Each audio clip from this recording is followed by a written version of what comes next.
முத்தமிழ் அறிஞர் டாக்டர் கலைஞர் அவர்களுடைய தலைமையில் இயங்குகின்ற டெசோ அமைப்பினுடைய தீர்மானப்படி இன்றைக்கு 25ஆம் தேதி ஐநா சபையில் பேச இருக்கின்ற கொடுங்கோலன் ராஜபக்சேவை, தமிழர்களை கொன்று குவித்த ராஜபக்சேவை ஐநா மன்றத்திலே அனுமதிக்க கூடாது என்று வலியுறுத்தி தமிழகம் எங்கும் இன்றைக்கு திராவிட முன்னேற்ற கழக தோழர்களும் ஆதரவாளர்களும் கருப்பு சட்டை அணிந்து கருப்பு கொடிகளை தங்களுடைய இல்லங்களிலே ஏந்தி எதிர்ப்பினை தெரிவித்து வருகிறார்கள்.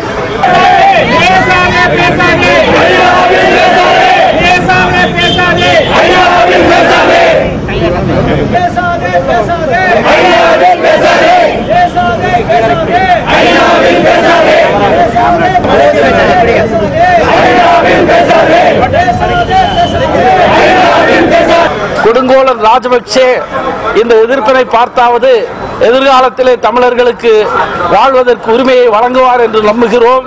இதற்காக தலைவர் கலைஞர் அவர்கள் 2 முறை தமிழகத்திலே ஆட்சியை இழந்து தனது வாழ்நாள் முழுவதும் இலங்கை தமிழருக்காக பாடுபட்டு கொண்டிருக்கிறார்கள்.